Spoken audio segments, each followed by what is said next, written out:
ప్రజలకు కనీస సదుపాయాలు కల్పించడంలో వైసీపీ ప్రభుత్వం ఘోరంగా విఫలమైంది.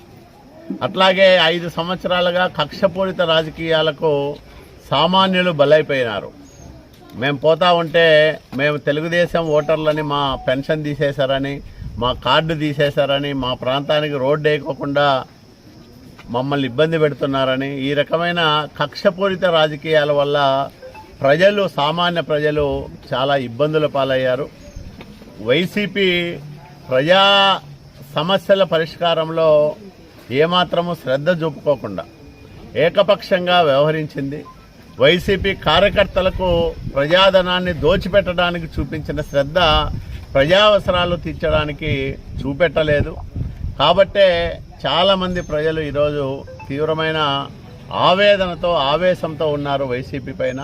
వైసీపీ ప్రభుత్వాన్ని తక్షణం గద్దె దించి చంద్రబాబు నాయుడు గారిని ముఖ్యమంత్రిని చేసుకోవాలనే కసి పట్టుదల ప్రతి మనిషిలోనూ పట్టణంలో వ్యక్తమవుతూ ఉంది. కాబట్టి మాకు రాయదుర్గం పట్టణంలో 15,000 పైగా మెజార్టీ రావడం ఖాయం. ఖచ్చితంగా ఇక్కడ వారు వన్ సైడ్గా ఉంది. రాయదుర్గం పట్టణం మొత్తం తెలుగుదేశం పార్టీకి ఒక గుండెకాయ లాంటిది. ఆ గుండె మాకు ఎంతో చేదోడు వాదోడుగా ఉంది.